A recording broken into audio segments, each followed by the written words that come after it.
Hey, what's up guys? Hope we're doing very fantastic today. This is It's a Man here with Engineering Marvels from Hell. A collaboration horror game that takes place in a mysterious school of art and pain. Now, real quick, before I jump into gameplay, I'd like to let you guys know that if you guys like a comment to be featured on any future videos, then well, all you have to do is just leave a comment. That's it, just leave a comment.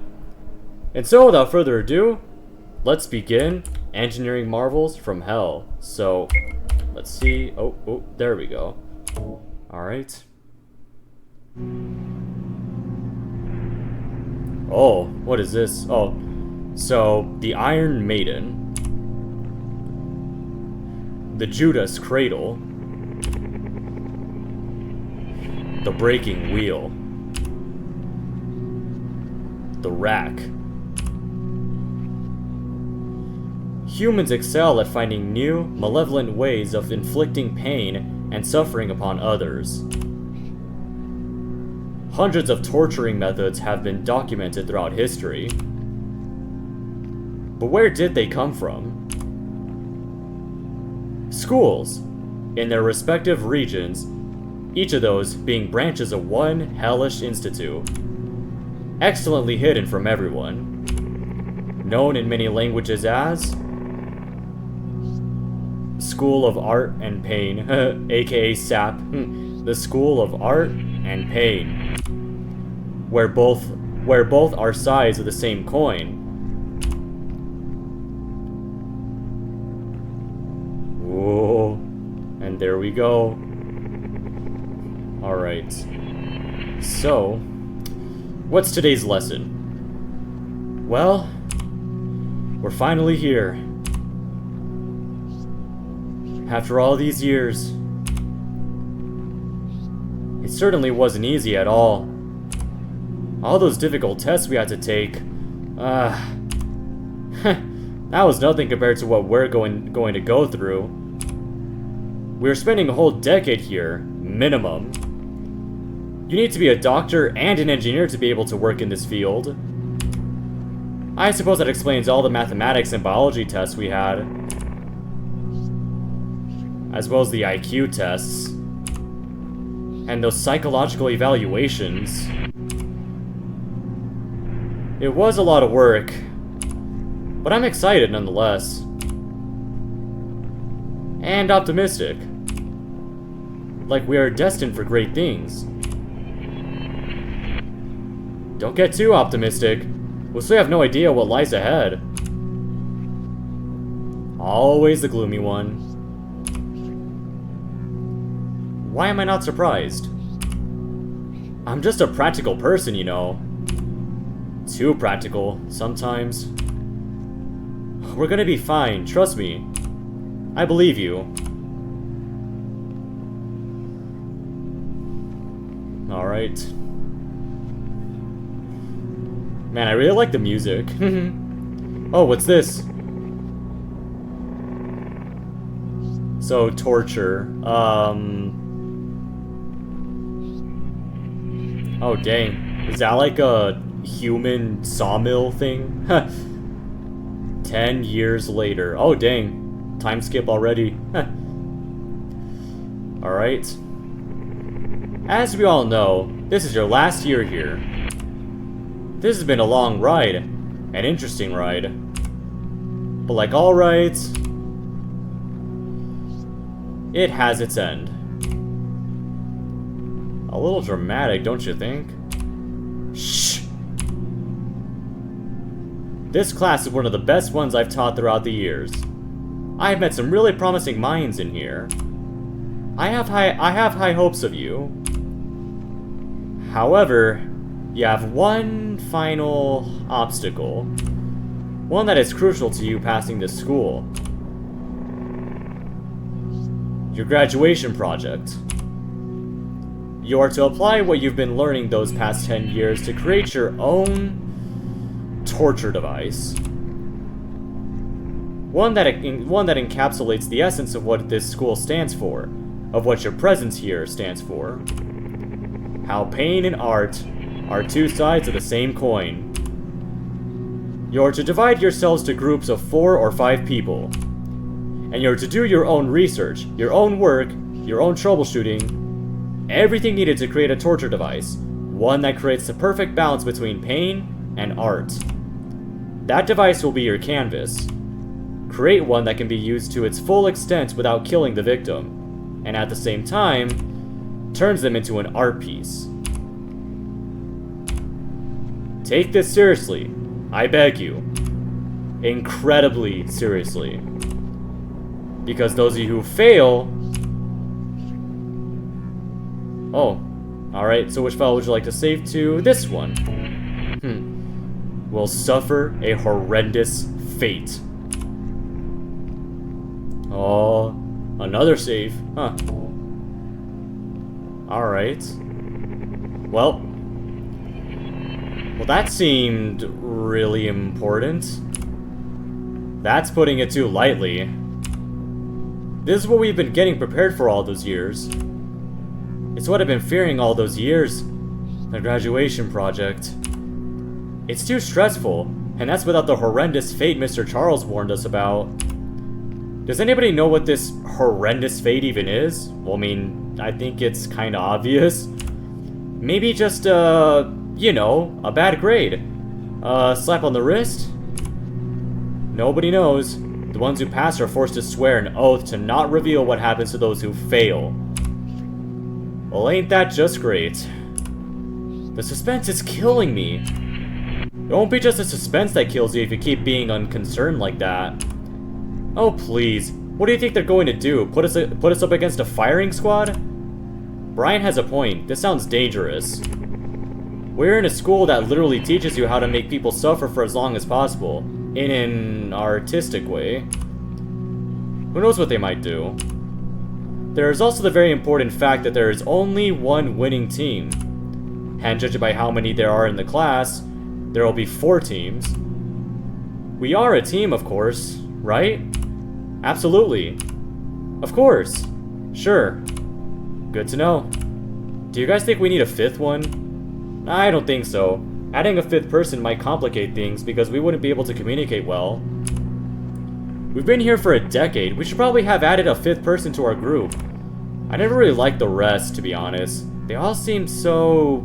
snobbish. You have a point. So it's settled then. The 4 of us are a group. I have to go to the dean's office to register. Yeah. We should start looking for an idea as soon as possible. We need one to register anyway. We need it that early? Damn. Alright then, next week we have a meeting in the cafeteria. We need ideas, people. You're right. We need ideas. Several ones. And then we can choose the one that offers the best balance between pain and art. Indeed. Alright. Well, let's brainstorm some ideas. So, a week has passed. What do you got? I'll go first. How about a device that crushes the victim? They get chained to the ground, and the device slowly lowers a hydraulic press on them. I'm sure you know what that is. You must have seen those videos where they use that device to crush 10 cans at the same time or something. Or 10 bowling balls. Yeah, but anyways. A similar hydraulic press, but bigger. Capable of crushing a person. So, what do you think? They did say it's a decent idea, but it feels too simple. Yeah, not to mention that the teacher literally said that it's not supposed to kill the victim. Yeah, but anyways. Not really a piece of art, you know? It lacks imagination. That has also been done before. A lot. In different forms, like in India, where they would crush where they would crush and maim a person using an elephant. Ooh. Not exactly an efficient way to crush the person as a whole, but close enough. It was also done by John Kramer, but it was 2 walls that would close in on the target. Just one of those many projects by him. Wait, John Kramer? That name sounds familiar. Is it the main villain from like the Saw movies? Because that name sounds very familiar. John Kramer. Yeah, I think that's the villain from the Saw movies. Yeah. Anyways. Too fast to be a torture device though. How about if the device crushes the limbs first? limb by limb to prolong the process. We can make it more methodical than just letting an animal that weighs 4 tons do its thing randomly. We can allow the torturer to choose how fast the press goes, which limb to target first, etc. But that way, what's the difference between this and a normal hydraulic press? We can make it shaped like a human by making its base consist of 5 parts instead of 1. By making its base consist of 5 parts instead of 1 huge part, we can crush what we want at will. The 5 parts would stand for the arms, the legs, and the rest of the body. How about that? That's a lot better. Now it's not just another one of those hydraulic presses. But it could use more work towards the art part of the equation. I suppose so. I'll see if I can improve it. If I can't, I'll think of something else. Sounds like a plan.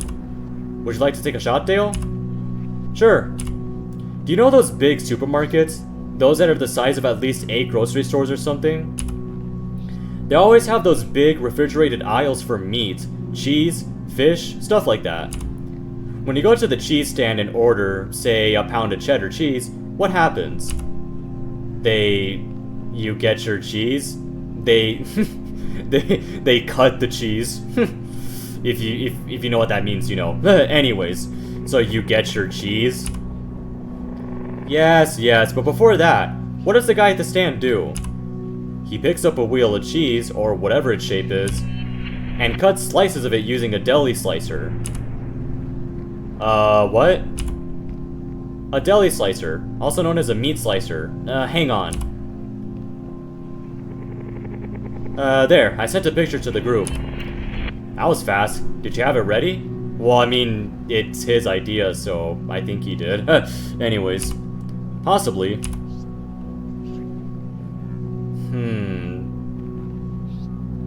Oh, that. Yup, that. How about a device that straps the victim on top of a platform that moves to the front with a meat slicer at the end? It starts with their feet, slowly slicing them, so that's the pain part. The art part? Each slice goes into some sort of really thin glass box, like the sliced bodies in those freaky exhibits in some museums. You end up with a similar exhibit, but this time it's done to a living person that writhes in agony for a long while instead of a boring, non-moving dead body. How about that? Okay, that's gnarly as hell, but it sounds familiar.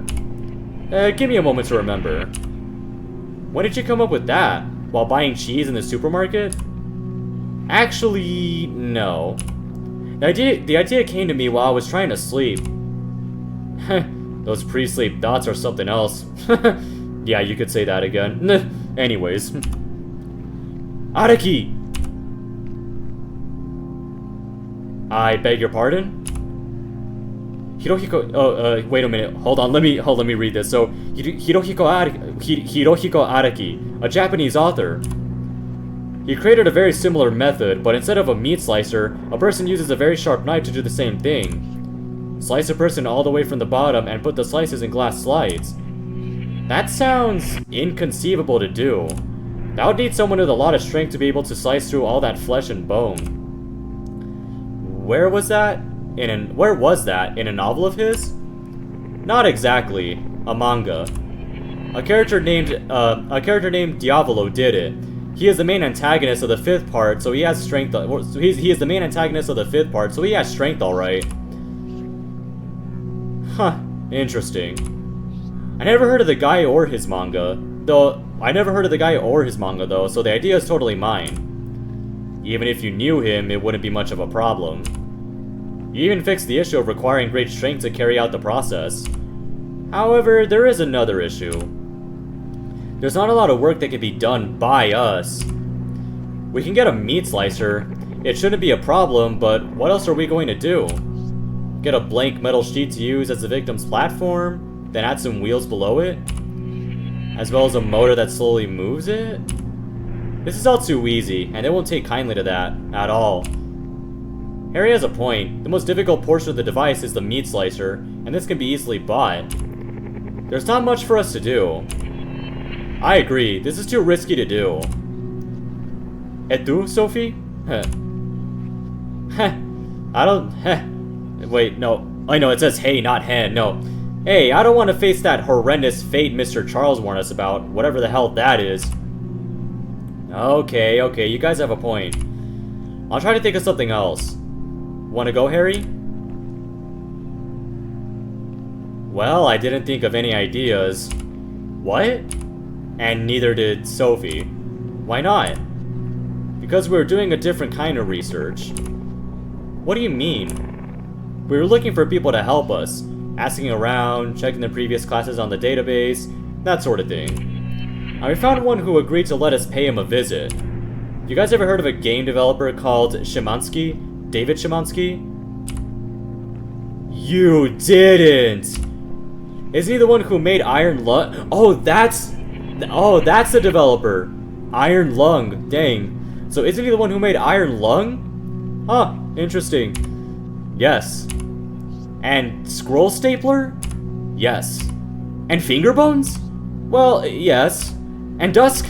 Yes, damn it, yes. How did you manage to do it? Did you tell him we're game developers as well, or what? No need to lie, he went to this very school. Wait, what? He graduated from the branch in the US years ago. He then used what he learned to make horror games as a hobby before making a drastic career shift and becoming a full-time game developer. His graduation project? He put it in one of his games, the one called The Music Machine. Wait, really? I played that game. I know what machine you're talking about. It's the work of a genius. I never knew any of that. Are we going to meet him? Yes, we are. Thankfully, he came here to London and he's staying for a while. He agreed to let us visit. He has a room there where he works and he keeps... he agreed to let us visit. He has a room there where he works, and he keeps a replica of this graduation project there so we can see it for ourselves. Oh my god, Harry, I don't know how to thank you. This is so awesome. You're welcome. We were supposed to go meet him next Saturday, so 3 days from now. Sounds like a plan. It's settled then. Meeting adjourned. Alright, save 1. This is it, ladies and gentlemen. This is where the magic takes place. Is that David? Oh, it is! David Szymanski. My humble working area.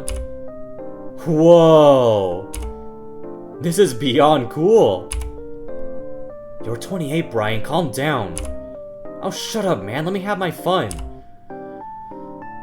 This is my setup.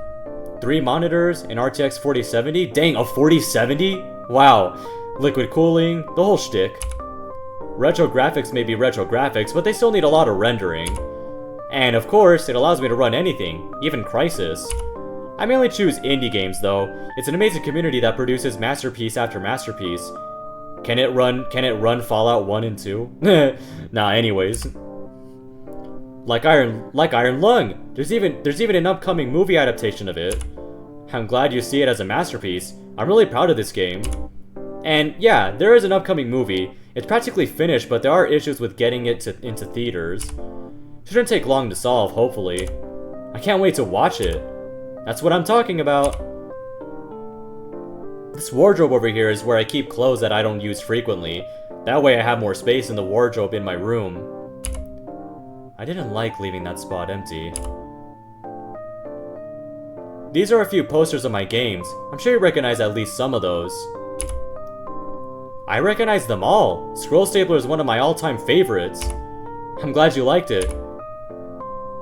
On the right is a water cooler. Help yourselves to it. The cupboard below the posters is where I keep stuff that I might need while working. Papers, external drives, etc. On the left is a replica of the music machine. Feel free to explore the room, if you want. Just let me know when you want to talk about your graduation project. Understood. Thanks a lot. Alright, so let's explore the room. So we have a trash can, an empty one, just like the void that is my soul. Wait a minute, is that a manly badass hero reference? Oh, We got an empty trash can. Empty. Just like my soul. Dude, I have a feeling that's a manly badass hero reference. This trash is empty. Like my soul. No, anyways, so let's look at this. That's the wardrobe, I think. Oop, the up arrow key. Alright, oops. Oh my goodness, up arrow. Work with me, please. Alright, so I think this is the music machine. I think that's what he was talking about. Damn, looks a lot more freaky in real life than it looks in the game. I'm impressed. Huh. I noticed that this looks like a piano. Yeah. But anyways, let's have a look at the setup. Szymanski's PC. Impressive setup. Alright, well, let's look at this drawer. Szymanski's cupboards, they contain tools and stuff. And what about... oh yeah, the poster. A poster of Scroll Stapler. I remember the Scroll Bears, they were a pain to kill. The ending though, yikes. I think I should play it for myself sometime. So Dusk, a poster of Dusk. I haven't finished the game yet, so I'm really thankful for the fact that I can save anywhere. The comic that comes with it, the comic that comes with it is pretty good too. Alright, can I look at this poster? Yeah, so a poster of Gloomwood. I like its stealth, but that doesn't mean I'm very good at it. I need more checkpoints. Yes. Alright, so this is and this chair, table, more chairs and tables. What about this chair? And let's talk to him. Have you ever played that game? Scroll Stapler? Or Stabler, yeah. No, I'm not much of a video games person, you know, but I've heard of it before. And you? What do you think of the machine, Sophie? I'm impressed. It's an incredibly imaginative idea. Told ya. Alright. Now let's go up to, I think that's Dale talking to David. Yeah. Alright. So, Dale. I also love the Pony Factory. It was extremely intensive. Being able to hold either your weapon or your flashlight, that made the game way scarier. I had to rely on the bullet's instantaneous flashes to see the enemies during situations where there's not enough time to bring out the flashlight. Absolute gem. That's the least I can be said. Thanks a lot, Brian. I'm glad you liked it. Yeah, dude, I really like the portrait artwork for these characters, for Harry and David. Yeah, I could tell that Lemonade drew the portraits. Yeah, pretty cool. Yeah, but anyways, so oh boy, the up arrow key on my keyboard is not cooperating. Okay, well now let's talk to David. Ready to talk about your project? Sure. Alright then. So, you've arrived at this stage. The final obstacle before graduation. Let me tell you something. You absolutely do not want to underestimate this obstacle. I'm sure you've been told about the horrendous fate, as the teachers like to call it. I'm under an oath, so I can't say what it is, but describing it as horrendous? That's putting it lightly. Oh god. So my first piece of advice, work regularly on it. Don't just cram it until the last 3 months or so, it won't work. And you absolutely want it to work. Got it? Yes, sir. Good. Have you thought of any ideas? Well, Dale and Brian thought of ideas which we had discussed a few days ago. You guys want to talk about them? Sure. I thought of something that works like a hydraulic press to crush someone, but instead of the normal circular base, it consists of 5 parts that can be removed at will, each part shaped like either an arm, a leg, or the rest of the body. Why not 6 parts, in order to separate the torso and the head? Because crushing either the torso or the head is fatal, so it'd be better to just combine them. Good thinking. It has potential for a normal project, it can certainly work as a good one. But for the graduation project, you need to bring your A game for this. And, Brian, that is not your A game. I know you can think of a better idea. You really think so? I know so. Thanks a lot. I'll do my best to come up with a better idea. That's what I want to hear. And you, Dale? What was your idea? Well, Mr. David, do you know what a meat slicer is? A deli slicer? I know what that is, yes. Oh, good. That simplifies things. You don't know how much I've had to explain. You don't know how much I've had to explain so that those 3 idiots know it. Oh, shut up. You could have just shown us the picture. Nah, too simple. I wanted you to feel the idea. If you say so. Anyway, my idea was to create a platform the size of a person. That platform has wheels and a motor that slowly pushes it, with the victim strapped on top to a large meat slicer. This meat slicer cuts the victim into slices, feet first, and moves each slice into a glass encasing. Do you know those freaky exhibits where they have skinless corpses in weird positions, as well as slices of dead people? I know what those are, yes. Oh, okay, good. So the end result is your very own gory exhibit, made using a live person in hellish pain instead of a boring corpse. So, what do you think? I really like the idea. It's pretty. Bizarre. What are the steps of building that? Buying a meat slicer as well as a big sheet of metal and some wheels? Along with a motor, and then just putting them all together? As for the glass encasements mechanism, it shouldn't be that hard either. Just create an opening for the slice to fall through, and below the encasement add a weight sensor. When that sensor triggers, it prompts another motor to push that encasement. Maybe even push it using another encasement so that the next one is ready. This can be an excellent project, but it's not complicated enough to be a graduation project. You can do better for it. You're smart. You're all smart and creative. I want you to get the best idea you can possibly think of. You guys think the music machine was the first idea that we thought of? It was the 9th idea. We had 8 failed ideas before it. One of them was a flamethrower that starts from the feet and moves very slowly up till it reaches the head, having cooked everything below it to a crisp. It sounds like a good idea, but it's not complicated enough. There's also not much art involved with simply barbecuing a person like that. How did I come up with the music machine? I came up with it while I was developing the game. I've always loved video games, and I've always wanted to make my own. So thinking of ideas like that, it's no longer an assignment, it's no longer some sort of homework. It's a passion. It's something fun. It's something that is needed to achieve a heartfelt goal. Honestly, I don't think I would have ever came up with that idea if it wasn't for a game, first and foremost. So that's my second piece of advice. Don't think of the idea like it's a burden. Think of it as something required to reach a goal, one that you yearn for. One that you really, really want to reach. Understood, Mr. David. That's a really insightful way of thinking. Thank you. Have you met anybody else? Not yet. It has only been about a week after all. Well, in that case, my third and final piece of advice is this. Find more people to ask. Find more people who might be able to help you. You might be just a push away from a groundbreaking idea. Other, more experienced people can offer new insights, new ways of thinking. Trust me, I can't recommend this enough. Even the teachers might be useful, though they are more of the academic type. And you're not trying to pass a test, you're trying to build something. Do you understand? Yes, Mr. Szymanski. We'll do what you told us. Good job. Any other questions? Yeah, one final question. Where are the music machine's spikes? Well, to attach them means I have to drill lots of holes in the ceiling, and this is a rental, so that was not allowed. Yeah, I wouldn't want that to happen to my property either. That'll be all. Thank you so much, Mr. Szymanski. We really appreciate it. Glad to help. Alright. So. Now we must find more people to ask. That went pretty well. That's an understatement. It went extremely well.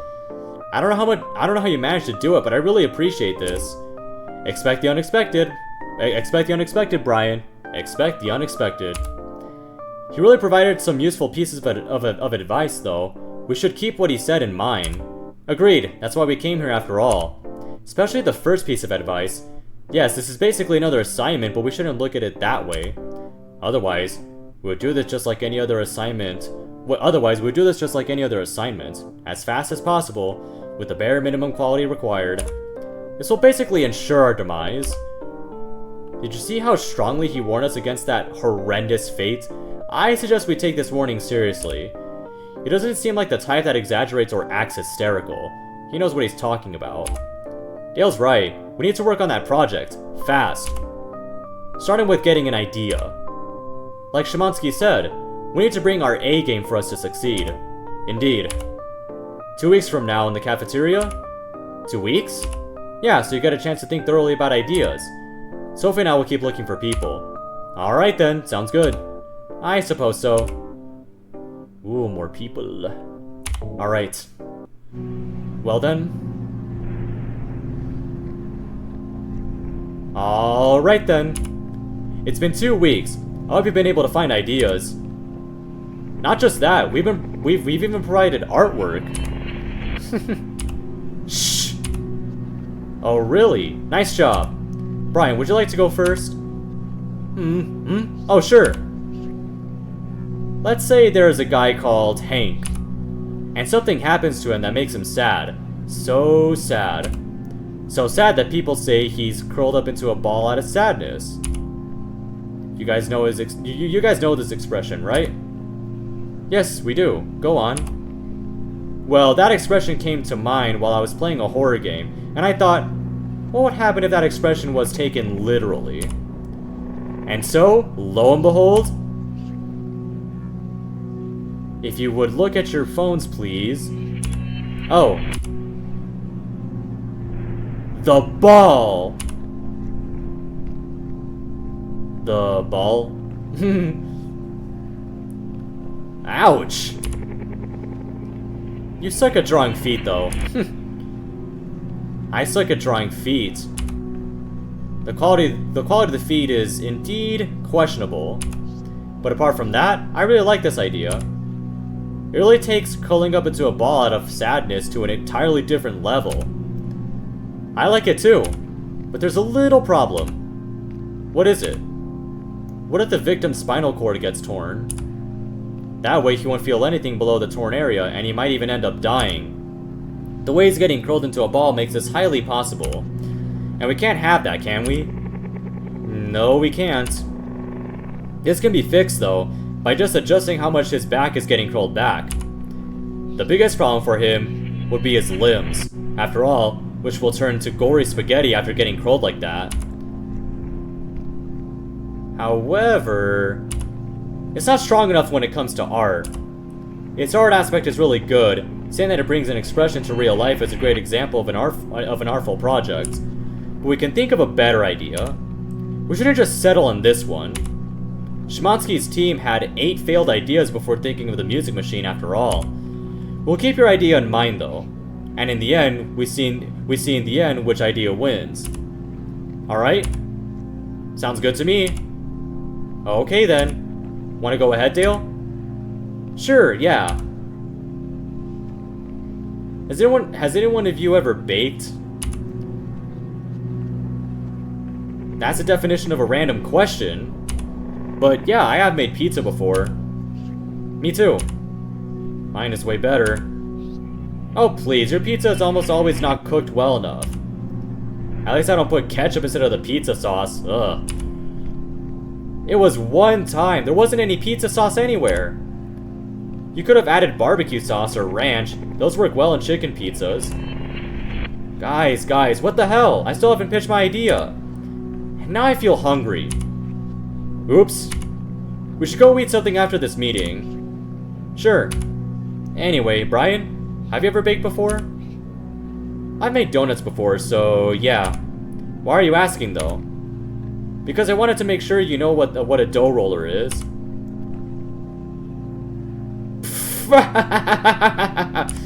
Everybody knows what a dough roller is. Even if I had never entered a kitchen ever, I would still know it. We didn't need that introduction, you know. Okay, that's a good point, but I wanted to make sure. Anyway, when I was making some bread, I noticed that the dough was sticking to the roller. Then there wasn't enough flour on the table. Well, yes, but that's beside the point. After noticing this, I wondered, what if it was a person there under the roller? Or instead, getting rolled like that dough by another mechanism? And after some thinking, I came up with this. The roller. Phones, please? You guys weren't kidding when you said there would be artwork. Whoa, oh, that's brutal. I think I know a chiropractor who would have fainted after seeing this. The name is not really good though. So instead, how about the Sushinator? Nah. Okay, this is actually way better than the roller. Sushinator it is then. I think it needs a better name. Nah. Anyways. Is it me or does the art style resemble that of Brian? Were you guys sitting together when you drew those? Oh, well, the thing is that I did the drawing. Yep, I drew both of those. The drawing was complicated, okay? The most important thing is the morally questionable idea. I suppose that explains the abnormal feats. Art has limits, you know. Anyway, what do you guys think of it? The Sushinator? It's gnarly. It's cool. I really like this one as well. But in terms of art, I don't know. I mean, there's certainly some art in it, like the spirals made by Junji Ito. Who? You don't know who Junji Ito is? No, anyway, a horror manga artist. Well, more like the horror manga artist. Yeah, Junji Ito. Be sure to check him out. You're missing a lot. Going back to the topic at hand, it's good, but not artistic enough. I think so too, yeah. The pain part overwhelms the art part. We need more of a balance. Exactly, the balance. Something overly grotesque might not leave much room for the artistic aspect of the project. I see. Those are some really good points. I can make it more grotesque though. What if it rolled from both sides? Having the arms extended above the head will allow us to sushi them as well. The victim will end up looking like a scroll instead of a sushi. Ow, I can imagine this and damn, that's an insane amount of pain. Great job. Though again, that overwhelms the artistic aspect even more. That's the point. I gotta build this scroll thing one day. Count us in? Anyway, now that the ideas are out of the way, we can discuss our next visit. I'm afraid that's the last person that we were able to find though, so we'll need to come up with more creative ways of searching for people. There is this guy called Marcus, who was part of the team that passed 5 years ago. He agreed to let us visit in 2 days. So we have a break that lasts 2 days? Neat. I guess there's no harm in that. Well, in that case, pizza time. Don't do that again. Oh boy. About time. What took you so long? It was a bit crowded, I'm afraid. Well, that's no good now, is it? You do realize that it's around 5 p.m., right? It tends to get crowded at that time because that's when people get off from work. You are right. We did miss that. Sorry for being late. It's okay. Just make sure not let it happen again. You're graduating soon. You don't want to get fired just for being late too many times. Good point. Anyway, this is my room. Hence the bed and the desk. Right. My roommates, 2 guys from college days, have their rooms too. No need to go there, of course. There's a kitchen, obviously. That explains the burnt food smell. That means that Jackson, one of my roommates, is cooking his lunch. I'm a superb cook, unlike that idiot. Anyway, the bathroom is out there. Feel free to go if you need. You can rest for a bit before we start. I have a surprise for you though, so don't rest for too long. Sounds good? Okay. Well, then in that case, let's keep going. Up arrow key, please cooperate. Anyways, so a poster of Manhunt 2. A poster of Manhunt 2? Finally, someone who recognizes it for the gem it is. I've only beaten 3 games more than once, and this is one of them. And Bully? Huh. A poster of Bully. I should give it a try one day. I hear it's really good. Why are you staring at the wall like that? Is it that mesmerizing? No, you doofus. It's just that it has a bit of a weird texture. I don't know, maybe? Right? Some drawers. It would be rude to explore them. Marcus is bad. It's messy as hell, but I don't think telling that to Marcus is a good idea. No, tell him. No, I'm kidding. Anyways, trash can. Empty. A trash can. An empty one. Just like the void that is my soul. Why exactly am I saying this again? Well, because it was said by a cool person, that's why. Anyways. Now, what's this? Marcus's chair. Looks a bit uncomfortable. Right. Anyways. We can't interact with his laptop. So, what about you, Dale? Wait, no, Dale's the blonde one, yeah. What is it? Too lazy to stay standing? Give me one reason to stay standing. Oh no, that's Brian. Give me one reason to stay standing. There's nothing to do in this tiny room. Agreed. I mean, it is kind of small, now that you mention it. I know, right? So, and then yeah, so Dale says the same thing. Alright, now it's, Marcus time. Done resting? Ready for the next step? Yeah. Good then. But before we begin, I want to show you something.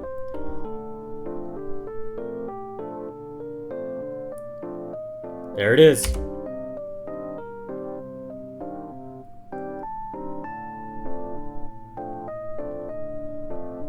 Have you ever heard of a Chinese burn? That move where you hold someone's arm using two hands and twist the muscles in opposite directions. Oh yeah, I know that move. Didn't know it had a name. So that's the idea of your machine? It is. We called it the Twister. What does it do? It does 8 consecutive Chinese burns that are so strong they tear off the muscle and the bones. 2 for each arm and 2 for each leg. Damn, that's brutal. It is. You would have loved seeing it in action. You're out of luck, I'm afraid. Bummer. Hold on, let me just do something on my laptop real quick. Oh, sure. Right, so what are you gonna do? And... bingo!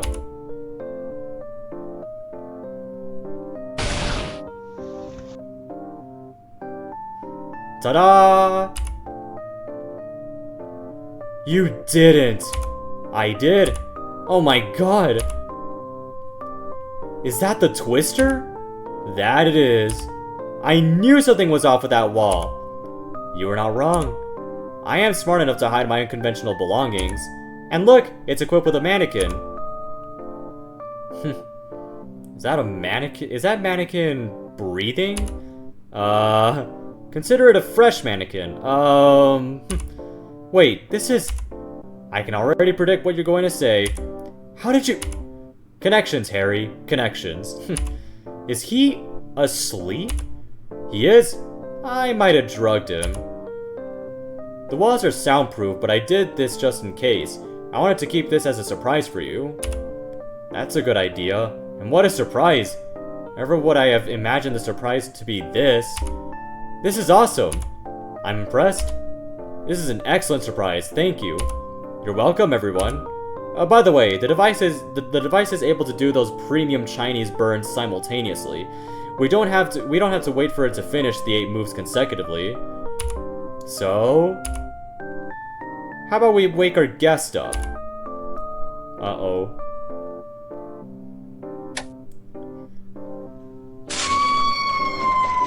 Wow. Oh my god. This is horrific! And beautiful! Indeed. I'm speechless. As you can see, the limbs have been pulverized. This normally takes half an hour, but for the sake of convenience, I made it finish immediately so you don't be late. Now that you've seen it, we should go on. A moment, please.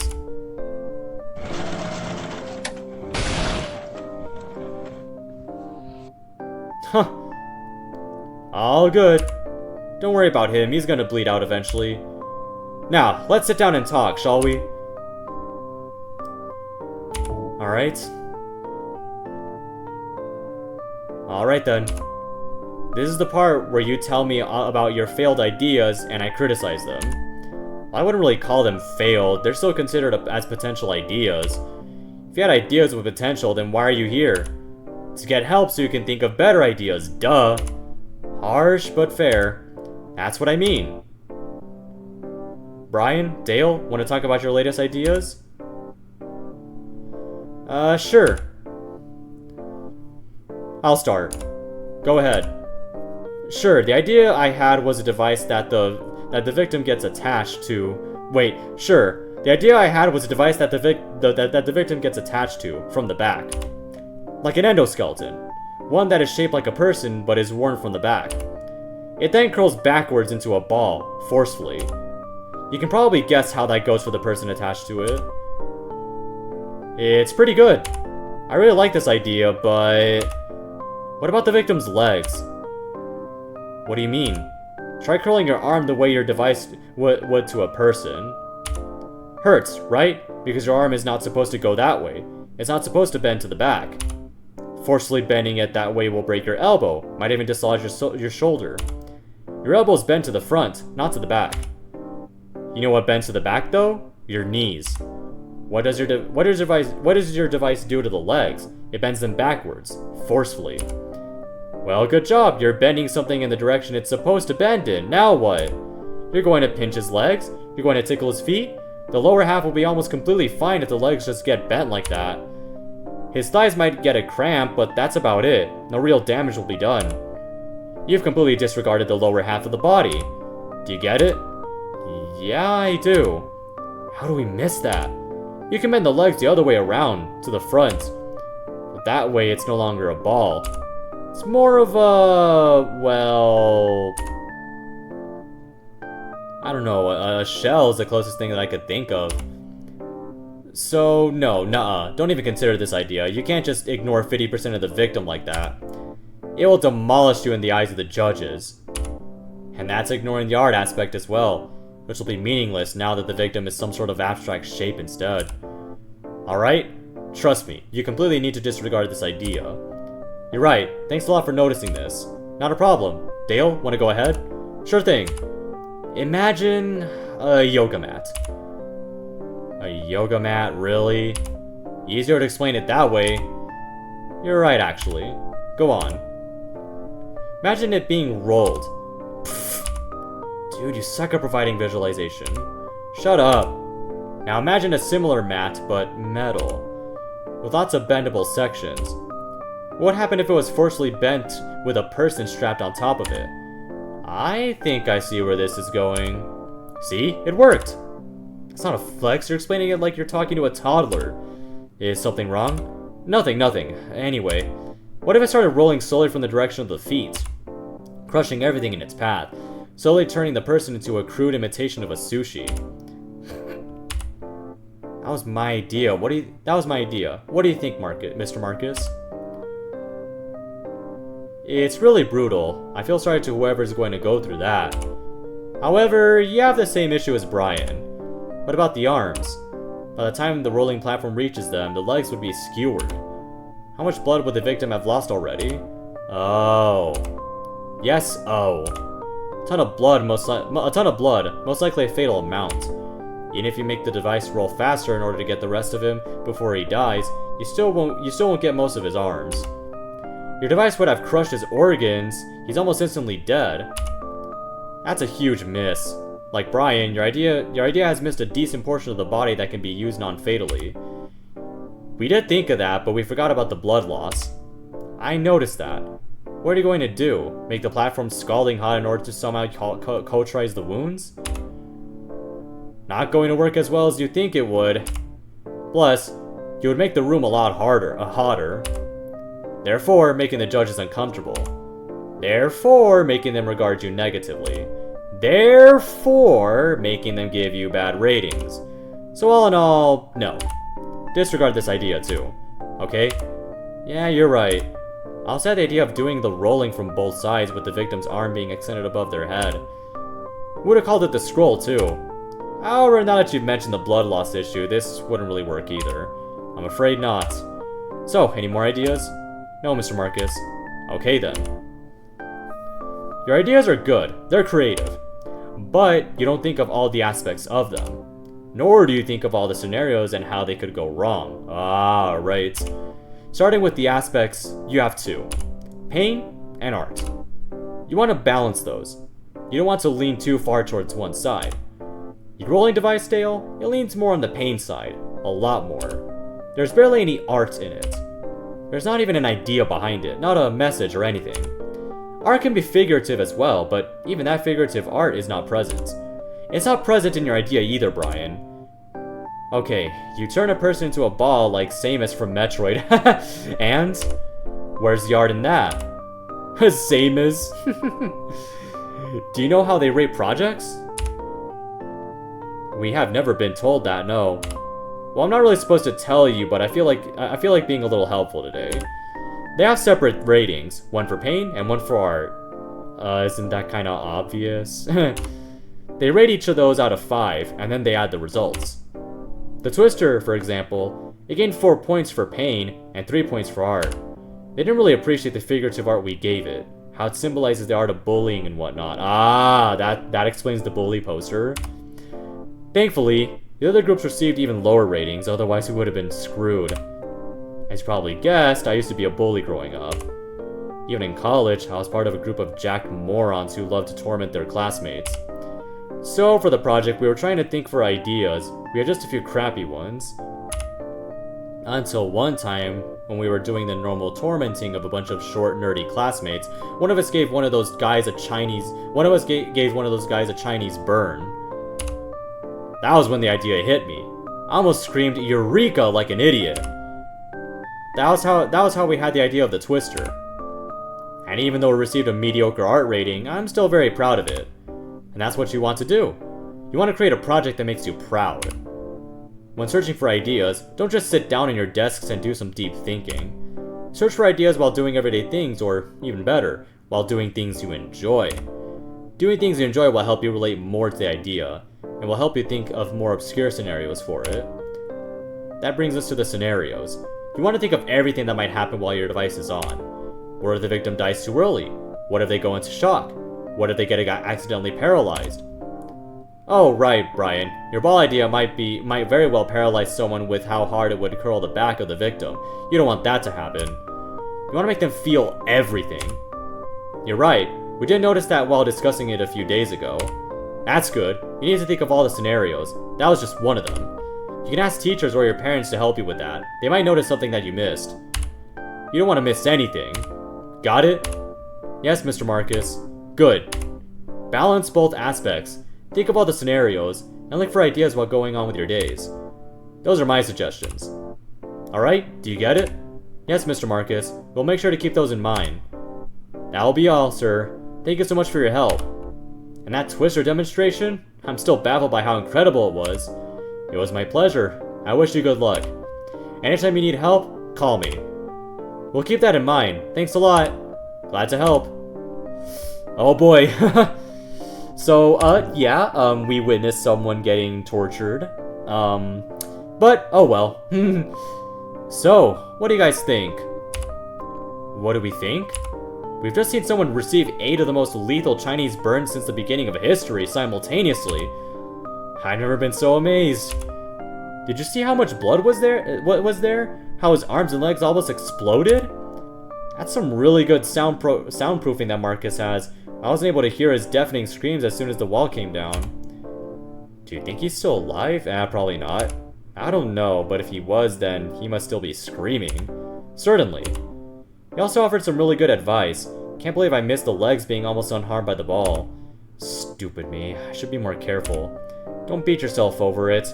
We all still need to look for ideas, cause we've all missed important issues as well. I missed the arms with the Sushinator, you know. We should make it just for we should make it just for this name. Agreed. But as a normal project later on. I like the idea. I'm in. Anyway, this was a really useful experience, but I'm afraid I've got nobody left. Marcus was the only one willing to help us. Everybody else I'd messaged either ignored me or politely declined for personal reasons. Let's meet in the cafeteria next week. You look for ideas like before. Sophie and I will research one last time. After that, we'll focus on project ideas as well. Got it? Sure. Sounds good. Yeah. Okay. Alright. So, told you it's a good idea to put the mozzarella cheese later. I have my doubts, but this actually made it softer, the pizza. And it was still molten exquisitely. Well, if it isn't Harry and his cronies. Who's this?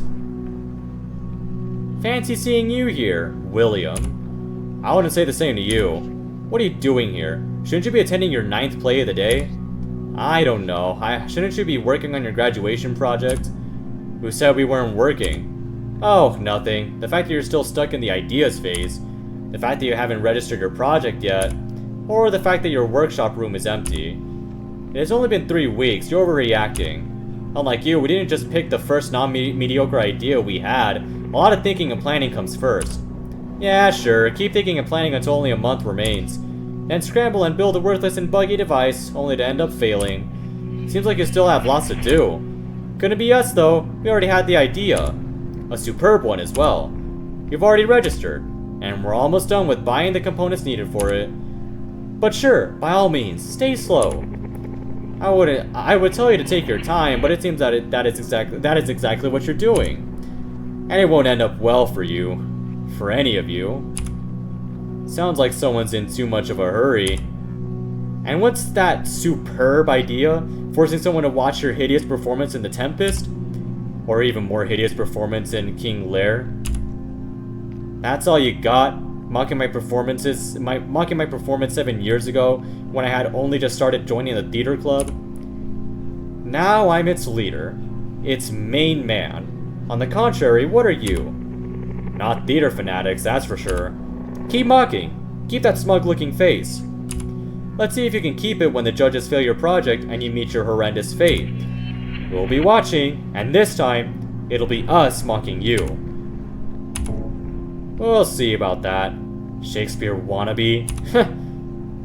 Let's go, everyone. We have more important things to attend to. Agreed. Woo.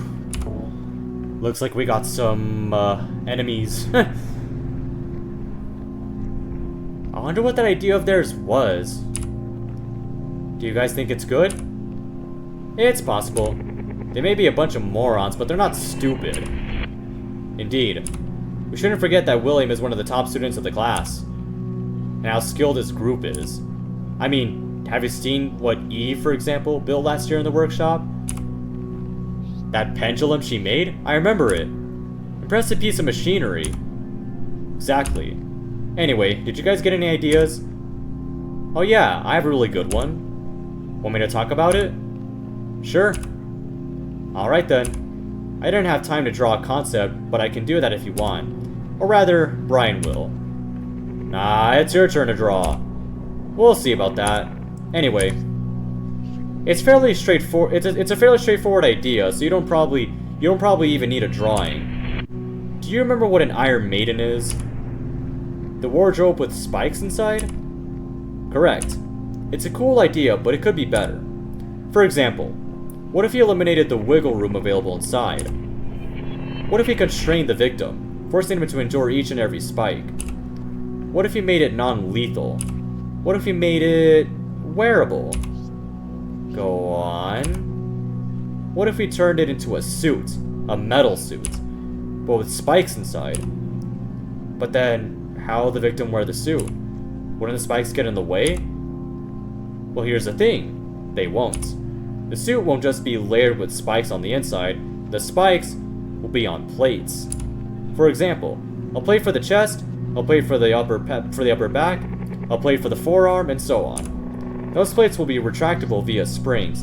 That's how they will be held back. Wait a second. Those springs lock the plates in place, giving us the option to release them at will. Maybe we can even release them one by one to maximize the pain, instead of just releasing them all at once and risking the victim falling in a shock. We will, of course, have to avoid vital organs and the spine. We don't want things to end too early. As for its name, the Thorn sounds good. So what do you think? Dale, do you read comics? Not really, why? Cause that sounds a lot like a certain character from there. Ever heard of a character called Penance? I don't think so, no. Wait, I'll show him to you. There.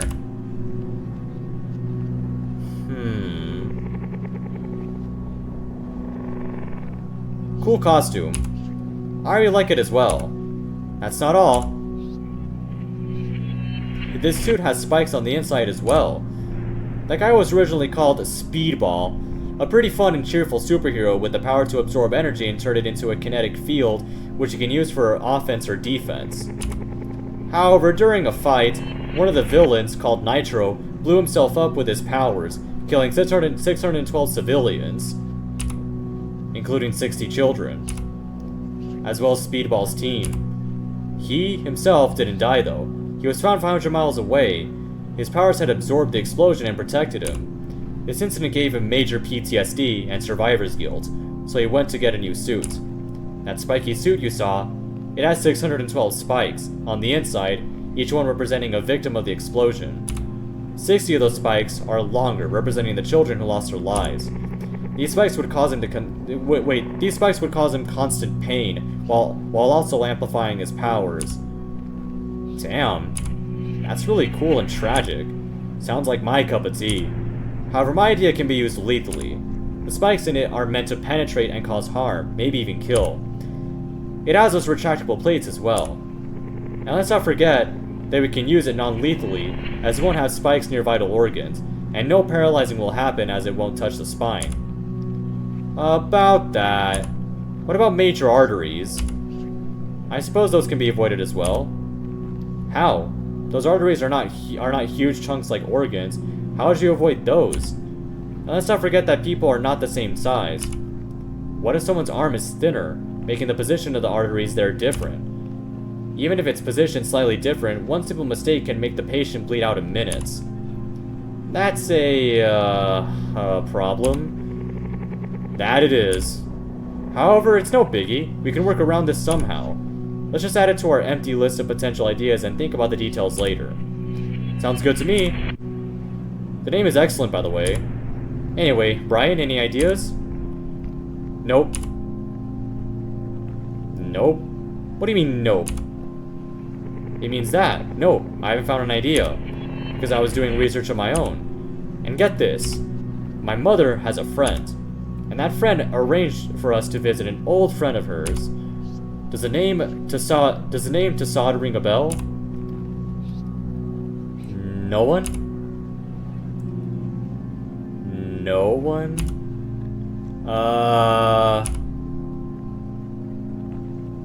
Uncultured swine. Madame Tassad, the Wax Museum. Doesn't that ring any bells? Oh, I recognize that. The museum with eerie wax statues that look almost exactly the same as the person the statue represents. What about her?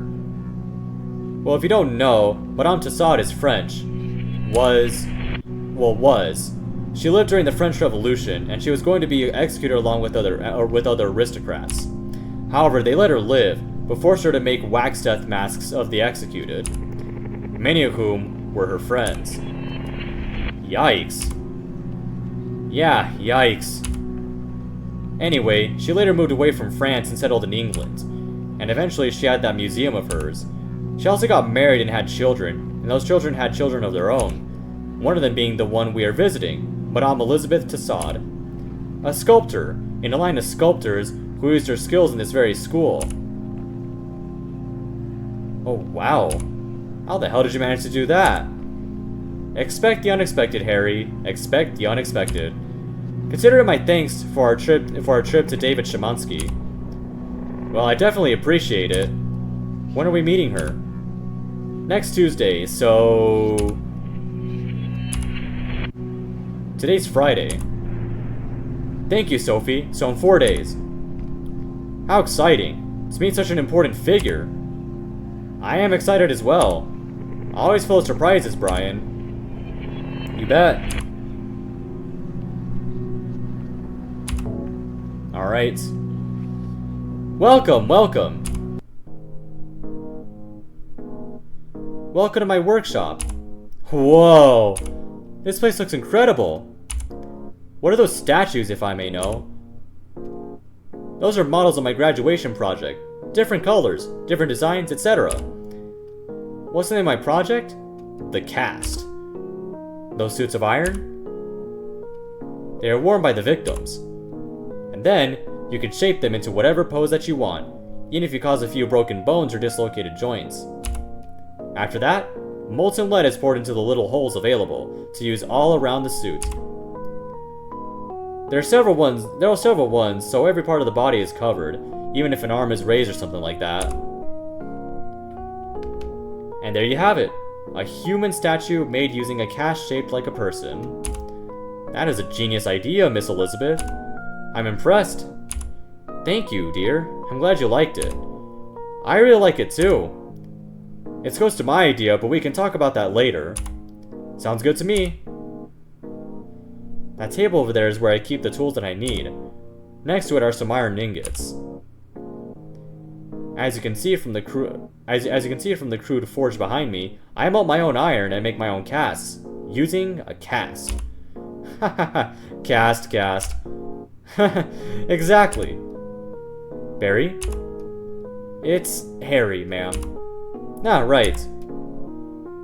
The cast behind me is the first prototype. It's dear to me, so that's why it's by itself. The table and the chairs? They're not here normally, of course. I had the servants bring them here so we can sit and talk. Good idea. Thank you. Sophie? Thank you, Sophie. That's a sweet name, by the way. Ah, thank you. You can take a look at the place if you want. Just let me know when you're done. Sounds good? Alright. So, Elizabeth Tussaud. So we have the iron mannequins. The iron plates. So, oh man, those look really well made. I would love to try one on, but without the molten lead, please. The iron plates. Anyways, so, what do you think? That's a piece of history you're looking at. That's the simplest way to describe it. Yep. And, oh yeah, and that's the cast right there. Yeah. Oh, but we can't interact with it. Or unless, hold on, unless... no, we can't. Okay. This we can't interact with. These are the tools. A table with some tools. Simple as that. And the ingots, I think. That's a decent amount of iron. Carrying those must be a pain. God, those are heavy. Do you think she has a servant whose only job is lifting those? Most likely. Or maybe multiple, if it's really that heavy. Yeah. But anyways, so now let's talk to... Oh, actually, wait. We forgot to talk to you. What do you think? I think it's an excellent idea. Much more extreme than making lifelike wax statues. Consider it an upgrade. Definitely. All right. So I think I might have looked at everything so far.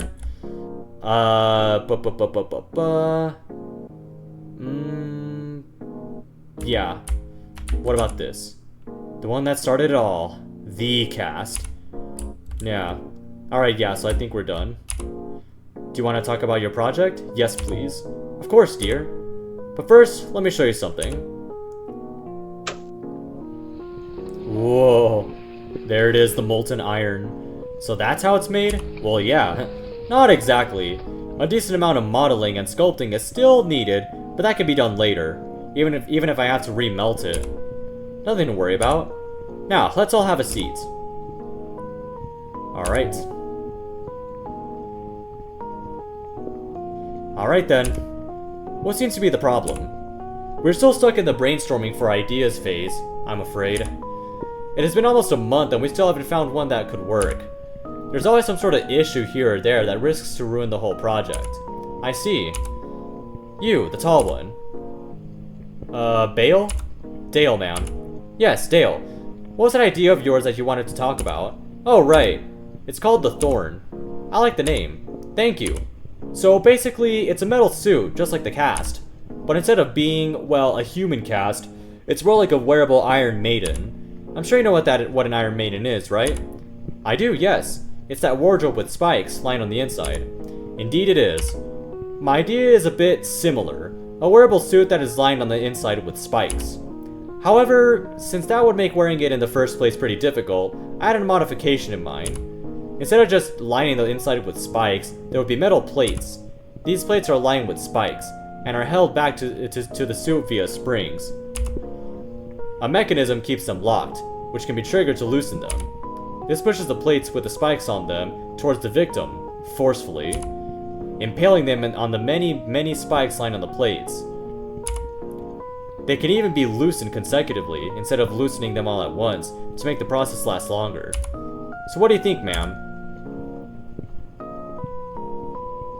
I had the same idea before.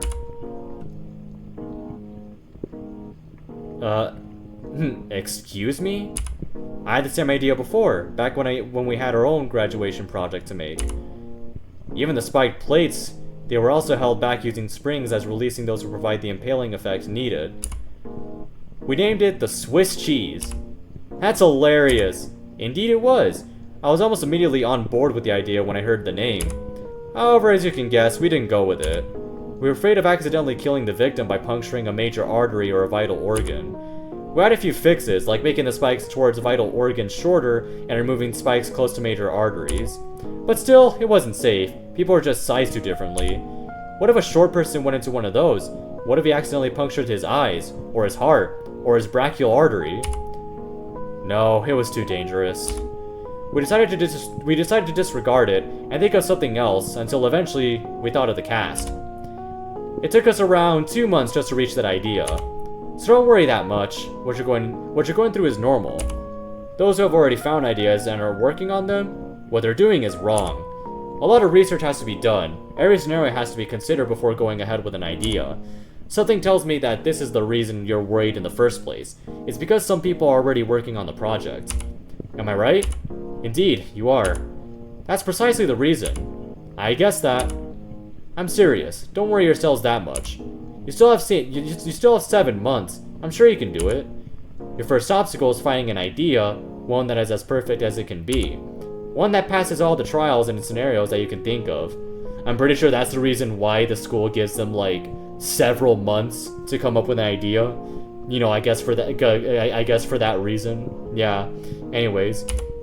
The scenarios can be fixed, but there's a limit to that. A limit before he had to step back and disregard the idea. Before that, you have to get an idea though. How did I come up with the cast? It's quite simple really. My hobby is sculpting, making statues. I'm a Tassad after all. What I did was try and turn that hobby into a deadly torturing device, and I succeeded. The idea felt really relatable, like it was made for me. You need to reach that feeling. That way you know that you're close to the perfect idea. Everyone, can you tell me what your hobbies are? Painting and listening to music? Reading and playing video games? Drawing and taking walks? Basketball and baking? Still a better baker though. Sure. Those are all nice hobbies. Each one of you should try to think of an idea that is as related to their hobbies as possible. And you might be able to find the perfect idea. I see. But I can't exactly turn drawing into a torturing method. Actually you can. Who says you can't? Yeah, I think you can. What if you, for example, create a device that rips off someone's hand and moves his bloodied arm around as a crude pen to draw? Be creative. That's all you need to do. Be creative. Yeah, I have one idea. What if it's like a machine that like forcefully like uses a scalpel to like, I don't know, like quote-unquote tattoo like drawings on a person's back or like torso or something. Like it uses a scalpel to like create bloody tattoo-esque drawings. Yeah, on their body. I don't know, that's just my own idea. Nah, anyways, do you understand? Yes, ma'am, we do. Thank you so much for all the help. My pleasure, dear. Just let me know when you pass so we can celebrate. We'll make sure to do that. Alright. So. She's nice. I was about to say that. She's so sweet. Like an actual grandma. Well, a normal grandma that doesn't invent horrifying ways of inflicting pain upon others. True that. I really like her idea of turning our hobbies into potential projects, but it doesn't sound all that plausible. Should we make a huge dough mixture that can be used to mix a person with a dough? No thanks, that would taste awful. I have no issues with torturing people, but I'm not a cannibal. You won't know unless you try. Don't actual cannibals say human tastes like chicken? Well, actually no. They usually say that it tastes like pork. I mean, from stories I've heard. Don't actual cannibals say human tastes like chicken? They shouldn't taste too bad then, especially when in some sort of pastry. Ugh, no, absolutely not. Suit yourself. What about you, Harry? Harry? Huh? What is it? One of your hobbies is playing video games. What if you forced a victim to play the Atari ET game? Oh, dude, that would definitely be torture. Man, forcing them to play the ET game? Yeah, no, that is definitely gonna be torture. Yes, yes, yes. I know how insanely buggy that game was. Wow. Oh God, no. There's two horrific. Wait. Oh God, no. There's two horrific, and then there's this. Yeah, exactly. Exactly. Instant 10 out of 10. Certainly. We should really consider her advice, though. It's really good. especially the ET suggestion. Yeah. And really close to what Szymanski said and really close to what Szymanski and Marcus said to us. Oh, hey, that's right. It's almost the same piece of advice. Szymanski came up with the music machine while making the game, and Marcus came up with the twister while giving someone a Chinese burn. Looks like this advice does indeed work. Told ya. Oh man. Nah, I'm honestly on board with the ET idea. Like, that is definitely gonna be torture. I'm telling you, it's a really good idea. And we should really go along with it. Later, Harry, I need to focus. Now is not the time for painting. Alright, fine, just give me a minute. If you say so. Alright. So, this is Sophie's bed, I think. Sophie's bed. It's always tidy. Almost. Almost. Sophie's drawers. It would be rude to sift through them. And then, a painting of an eye looking down at a hand that's pointing towards it. Illuminati? And then what about this painting, if we can interact with it? No. So what about this one? A painting of, it looks like a lamp. Flower? Nah, it looks like a lamp pointing upwards. Yeah. And then Mona Lisa. Sophie's attempt of replicating the Mona Lisa. It's pretty good, actually. I mean, I wouldn't know because it's just pixels. Anyways, so, an empty canvas. I wonder what she's going to paint next. Alright. And the brushes. A table with some brushes. Alright. Now? Yes, now! Alright, fine. But I won't leave my painting for you, though. Fair enough. What do you want to talk about? Cats. The project, Sophie. The project. We need ideas. We haven't thought of any because we were looking for people to meet for advice and guidance. Now that that's done, we need to find ideas. And turning our hobbies into ideas sounds like an excellent idea. Idea. Uh-huh. How about you start? Reading and playing video games, you said? Let's start with reading. Reading, huh? I don't know. A device that gives the victim paper cuts everywhere until they bleed out? Nah. Ow, I can imagine that.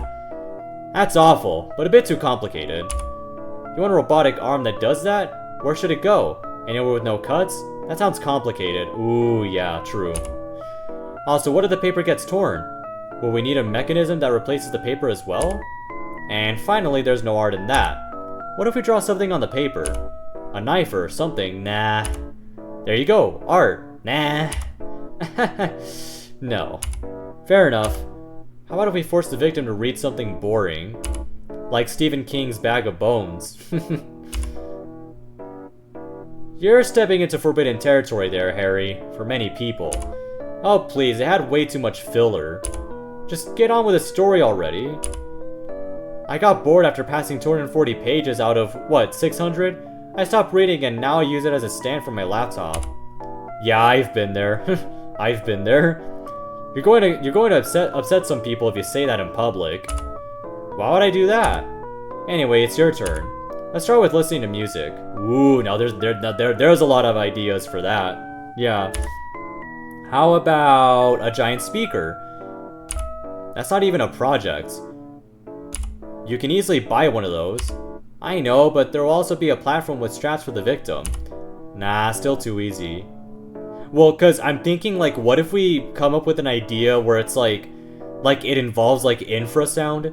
Cause I know that if you play infrasound at like high amplitudes, it could actually like induce vibrations that are like that could be strong enough to like break objects, you know? Yeah.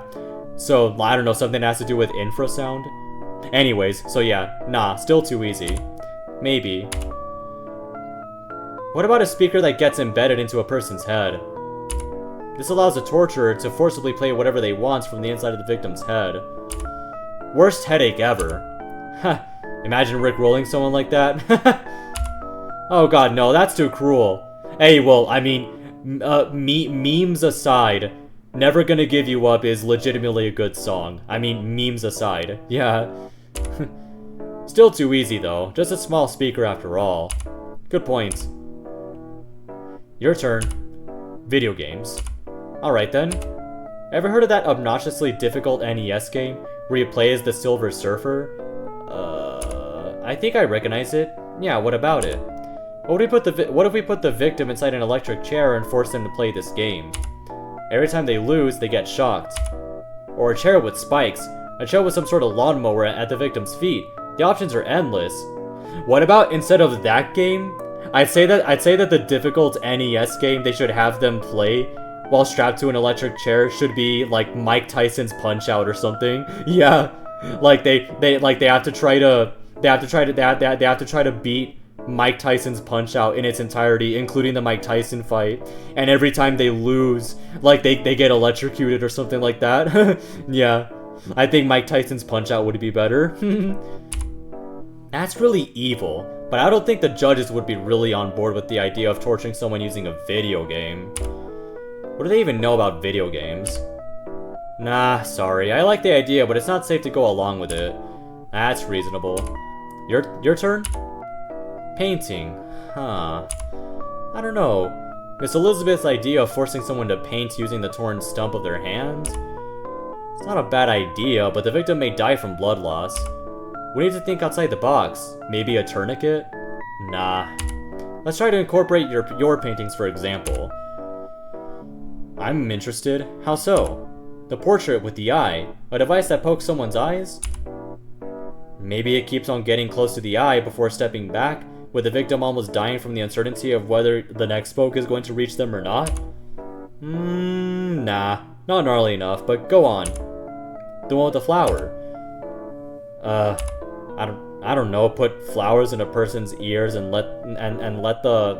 Wait, I don't know, put flowers in a person's ears and let the coming beast sting them?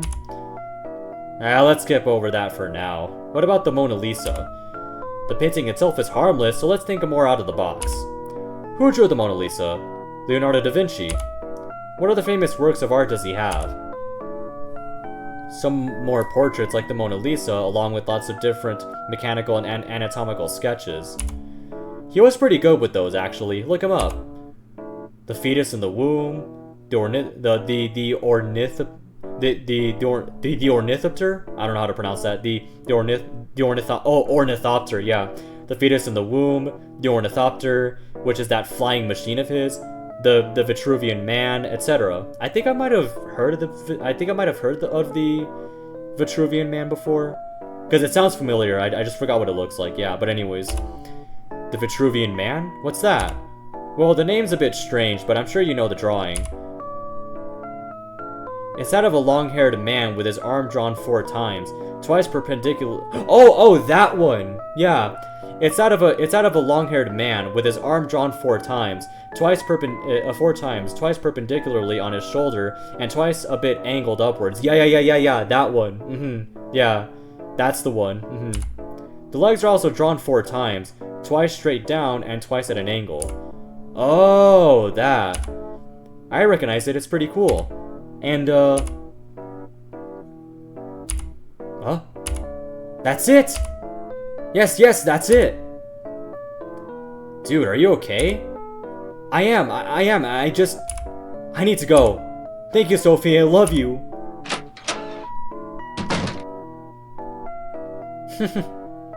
Okay, then.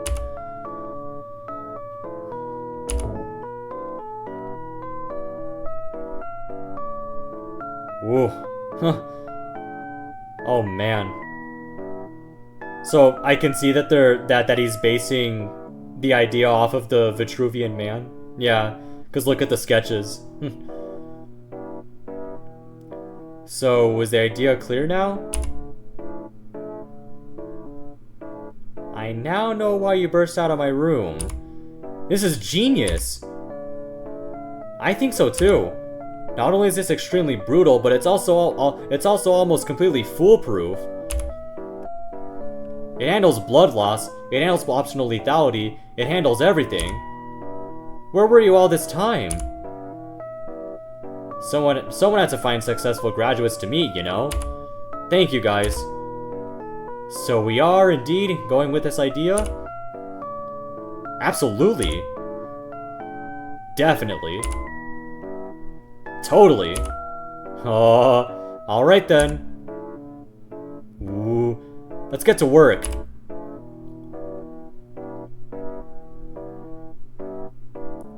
Alright. There it is. Oh.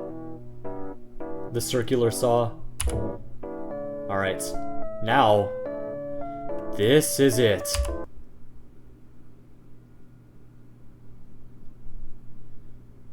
You have researched, you have planned, you have worked, and you have built. You have built your first real torture device. Let's all hope it's not the last. Oh, only one group of you gets to pass. You certainly want to be part of that group, each one of you. However, that is not up to me to decide. That is up to them. Your judges. Whoa, I like those cloaks. The head of the engineering subdivision, Jack Kramer, descendant of the great John Kramer. Whoa. Also known as the Jigsaw. I knew it, dude. I knew that name sounded familiar. John Kramer. I knew that name sounded familiar. The Jigsaw Killer.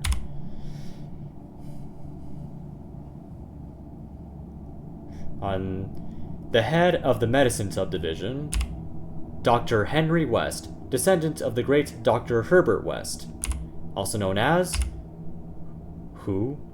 The Reanimator. Alright. Oh, who's this? The head of the art subdivision, Philippe Goya, descendant of the great Francisco Goya, known for being the masterful hand behind the horrifying black paintings like Saturn Devouring His Son and Witch's Sabbath.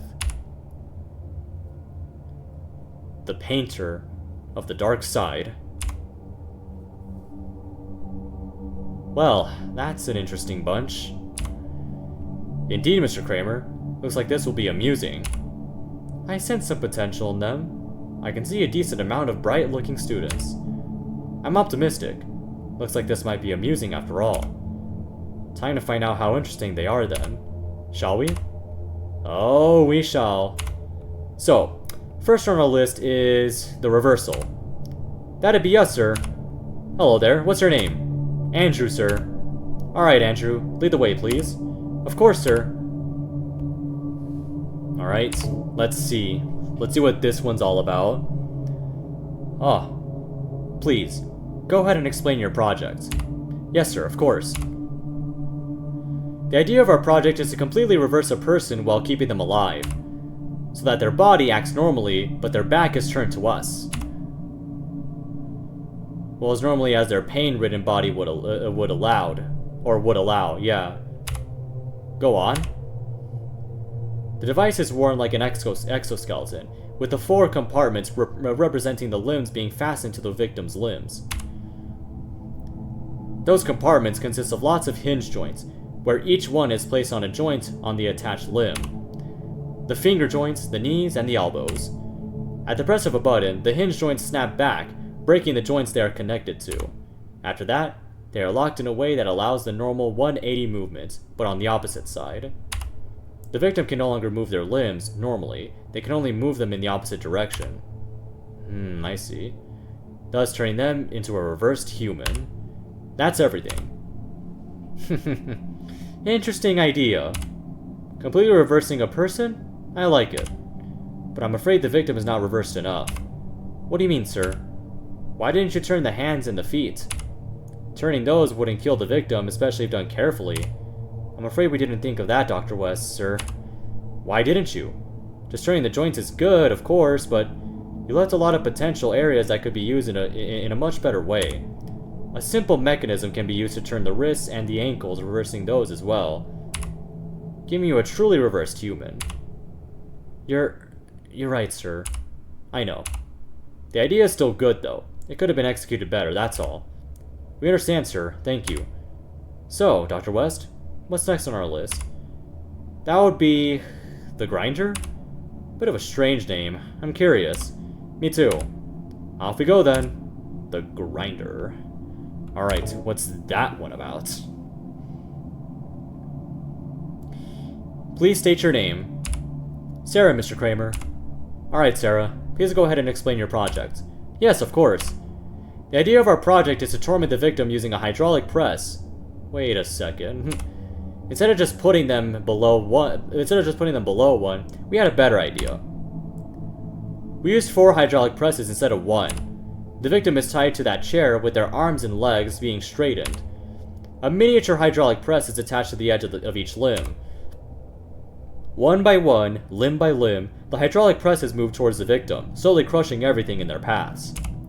Till eventually, in the end, all the victim's limbs are completely crushed, with the victim slowly bleeding to death. That'll be all. That sounds extremely painful. Potentially lots of gore would result out of this as well. I really like it. I like it too. It's mechanically efficient, not too complicated, and yet lots of work has been put into it, which is something that I respect. However, where's the art? I was about to ask the same question. Can you tell us more about the art aspect, the idea? Oh yeah, certainly. Everyone fears being at the mercy of a hydraulic press. That sounds too specific. But now that there are 4 of those, the victim's fear would be a lot more... breaking them psychologically before the device breaks them literally. It's good, but not good enough, I'm afraid. More work should have been done towards that area. Your device is an excellent pain bringer, but it's not as good when it comes to showing art. Don't worry though, all will be well. Yes, Mr. Goya, I understand. Good. What's next, Dr. West? That'll be the puppeteer? The puppeteer, you say? What a unique name. I'm optimistic about this one. Shall we then? Alright, the puppeteer. Well, that's huge. Your name, please? William, sir. Oh, William. Alright then, William. Go ahead. Yes, sir. Our idea is to turn a person into a living, breathing, and aware puppet, in the most literal sense. The elbows and knees are broken in order to make the person able to move like a puppet. And how is that done, William? Manually, sir. Building something for that would have been another project by itself, which would introduce a disorienting phase between the 2 projects. So, we decided to make the breaking of the joints a manual process, in order to keep things smooth and linear. That depends on how complicated your project is, but go on. Yes, Mr. Kramer. After the joints are broken, metal hooks are forcibly attached to the hands and the feet. The hooks are connected to those metal ropes, which are, in turn, connected to that puppet controller at the top. The robotic arm that we've made is strong enough to lift a person. It holds the puppet controller and moves it around in order to make the victim move just like a puppet. And And that's how you turn a person into a puppet. Literally. This is an excellent idea. Turning a person into a puppet? One that can be controlled at will? Wonderful. It is a great idea indeed, but in terms of pain, it's kind of lacking.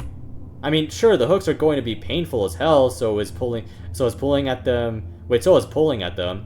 So is breaking the joints, but that's it? Why not use another puppet controller, for example? Exactly. That way you would have a lot more flexibility. You would be able to do things like, for example, breaking the jaw and moving it freely using the other puppet controller, or having hooks embedded into the knees and elbows, providing better control. Why didn't you think of that? Well, it's a prototype. After all, Dr. West, prototype. It's supposed to be a finished project. Can always be upgraded. William. Yes, Mr. Kramer? Did you or did you not plan to do that in the next model? No, sir, we didn't. Then why did you mention it was just a prototype? Yeah, that's what I'm saying. Like, isn't it supposed to be a finished project? Because, well, we certainly can do that. We certainly can do that upgrade. It's a bit too late for that. You better hope the next group overlooked a more pressing issue. Don't you ever try to act smart like that with us again, understood? Of course, sir. My apologies. What's next, Dr. West? What's the last project? That would be the Vitruvian. The Vitruvian? What do you mean? I know that name. It's a famous drawing by Leonardo da Vinci. A drawing? And there's a project with the same name? How interesting. Let's go check it out. Alright, the Vitruvian. Good luck, Harry. You got this. Make us proud, Harry. Make us proud. What's your name? Harry, sir. Alright then, Harry. Please go ahead and explain your project. Right away, sir. The idea of our project, the Vitruvian, is to turn a person into a grotesque copy of Leonardo da Vinci's famous drawing, the Vitruvian Man. The victim is placed on a platform that's shaped like a person, instead of a regular rectangular platform. The platform has 4 extended parts, which are used to hold the limbs, straps included. Then, limb by limb, a moving saw starts cutting from the middle of the corresponding limb, starting its trip from the end of the limb, cutting everything in its path except for the straps, which automatically detach when a saw is closing in on them. Automatically, of course. The saw keeps going until it stops at the base of the limb. Shoulders for the arm saws, pelvis for the leg saws. The saws are automatically heated strongly by the machine in order to provide the cauterization necessary to prevent the victim from bleeding out, and to torment them even more. Good thinking. Go on. Of course, sir. After the 4 limbs have been precisely cut from the middle, smaller metallic straps claw into the halved limbs, holding them in place. Automatically, of course. And finally, the limbs platform separate from the middle, placing the halved limbs in positions equivalent to those of the limbs in Da Vinci's The Vitruvian Man. Thus creating your very own Vitruvian Man. This won't kill the victim, too. So you want to keep your piece. Wait, this won't kill the victim, too. So you can keep your piece of grotesque art for as long as you want. If you want to kill him, it's easy. Just press the red kill switch, and a hidden saw below the neck will handle everything. And there you have it. An optionally lethal machine that turns the unfortunate victim into a grotesque rendition of Da Vinci's famous drawing, The Vitruvian Man. That'll be all. This is a genius idea. Turning a human into such an important piece of art. It's magnificent. I agree. This is a really smart idea, and it was implemented correctly. I am particularly impressed by how you thought of little details like the straps. Having to replace those would be annoying. But having them retract when a saw approaches? That's an excellent idea. Why did you choose saws? Why didn't you make the machine forcibly clamp on the limbs and rip them apart? Blood, that's why. We thought of that, but but decided not to go with it because that way there would be no solution for the blood loss problem. Great thinking. That was the answer I was waiting for. Oh, thank you, Mr. Kramer. As grotesque as tearing the limbs apart would look, they would indeed ruin the idea of the Vitruvian. You want to end up with a clean-looking rendition of the Vitruvian after all. Tormenting the victim is the priority, so making the sauce strongly heated ensures that, and it also prevents blood loss. And giving us the option to finish off the victim, that's a great option. One that I would have scolded you for not including if it wasn't present. Marvelous, just marvelous. Thank you so much, Dr. West. Really appreciate it. That'll be all, students. Please stand by while we reach our decision. Alright. So, let's see. The results are out. How do we rate the projects, you ask? Well, why don't you tell them, Mr. Kramer? The project results are divided into two, art and pain. 5 points for each, 10 points in total. The project with the largest number of points passes. So, to start off, the reversal, 4 points for art and 3 points for pain. 7 points in total. You missed the hands and feet, which was a major mistake. I'm afraid the victim wouldn't be reversed enough. And while painful, it wasn't painful enough. The wrists and the ankles are in no danger after all. The next project, the grinder. 5 points for pain, and 1 point for art. It's simply non-existent. Fear of hydraulics? Anything can be feared if it's used in a malicious manner. No one is afraid of a hydraulic press just because it's a hydraulic press. I'm sorry, but there was no playing around it. I wanted to be nice and give it at least 2 points for art, but it's just not possible. This is the school of art and pain. Art and pain. You've almost completely disregarded the art portion. There wasn't much that could be done for it. Next result? The puppeteer. 4 points for art, and 2 points for pain. What? How? Silence! Are you insane? Who are you to question our judgment? Maybe you should have made a better machine, don't you think? Maybe, if using it didn't require so much manual work, it would have been regarded in a better light. Why didn't you automate the process of breaking the joints and applying the hooks? Why should the user do that? All you gave is an idea. There's almost no work done except for the robotic arm, which is as generic as robotic arms come. Don't you dare question us again like that, understood? Yes, sir. Your implementation is too simple, leaving lots of potential areas that could have been used with another puppet controller. Why did you disregard the jaws? Why did you disregard the knees and the elbows? Why can't you control those? No, sorry, but no. The art points are actually generous if you think about it, but we decided to have some mercy. Mr. Goya, would you like to tell the results of the Vitruvian? I would love to. The Vitruvian, 5 points for art, and 5 points for pain. 10. Silence! The idea of the project is as artistic as the torture device can be. It's just excellent, perfect even. It was implemented ingeniously. Every scenario, every case has been thought of. Blood loss problem? Checked. I'm impressed, and that's something that rarely ever happens. To create a device that can provide such insane amounts of pain to a person without killing them? Few people have accomplished something like this. This is an immaculate machine, a powerful representation of art and pain. One that has successfully balanced between the two, while maximizing both aspects at the same time. If the score was at a 6 or even 10, it would have still received it. The winning project is the Vitruvian. Harry and his group, please come forward. There we go. You've done it. You created the perfect torture machine. You've won. And as for the rest, you failed. You haven't passed the project, so you won't pass the school. And well, I'm afraid we can't just expel you. This is a secret school after all, and it has been secret for thousands of years. Thousands of years? Dang. And we intend to keep it that way. And what better way to test the Vitruvian than now? Oh, guards! Oh, you know what to do. Oh my goodness. Oh my goodness. The screams lasted for hours upon hours. The guards were professionals. They quickly took hold of all the failed students.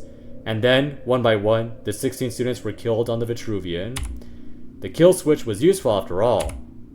Oh my goodness. It was horrific. So that's why Kramer asked if the, or was about to ask if the machine, like, had a way to kill the victim, dude. Oh my goodness. I'm not supposed to tell you this, but it's just too important to hide.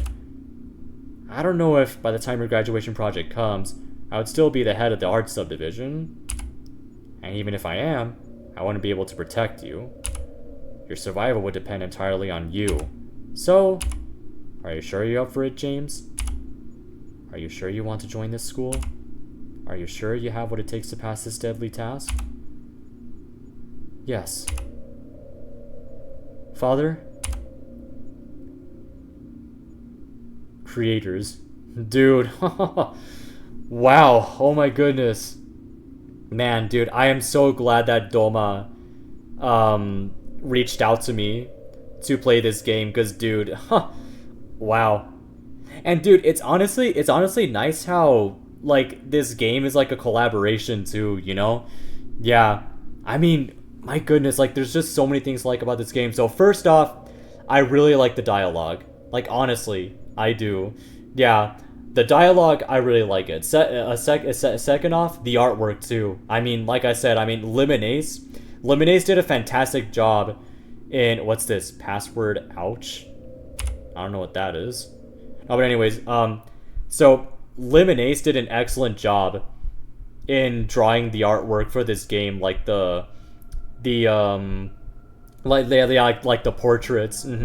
And then Buzinski, I'm not sure if I'm pronouncing that name right, but Buzinski also did a really good job in drawing the pixel art as well. Yeah, especially the pixel art for the torture devices.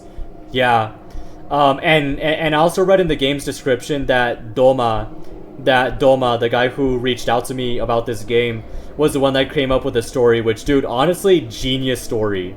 Like, genius story, man. I mean, there's a lot of good things to say about the story, like its unique concept, the fact that out of all things, there's a school literally dedicated to, like, torturing people, and the fact that the school itself is, like, thousands of years old. It's like, wow, dude. Yeah. And also huge bonus points for the pop culture references and the cameo of the developer for the Iron Lung. Yeah. I mean, dude, fantastic, man. Fantastic. I mean, everyone that collaborated in the making of this game did a fantastic job. Yeah, I mean, it's really nice. Also, what I like about this game is the ambience and the music as well. Like, for example, the ambience that's playing right now on the title screen, it reminds me a lot of Aphex Twin. Yeah, like it's like the title screen ambience. It specifically reminds me of the Aphex Twin song titled "Spots," which is featured on Selected Ambient Works Volume 2. Yeah, which is, like, you know, a little bit off topic.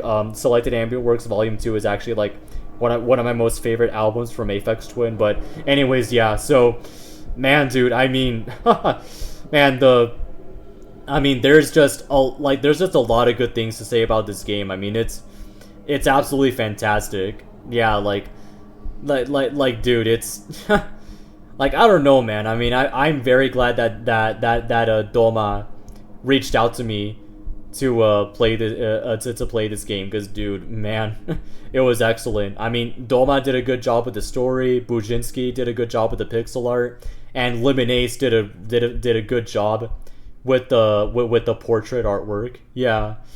And so, I mean, this game was very nice to read through. And yeah, I mean, in general, I really enjoyed this game. Yeah. But anyways, that's it. So this was Engineering Marvels from Hell, a collaboration horror game played by the man himself. Like, comment, share, and subscribe. And finally, as LA gamers say, peace out and stay gnarly, amigos!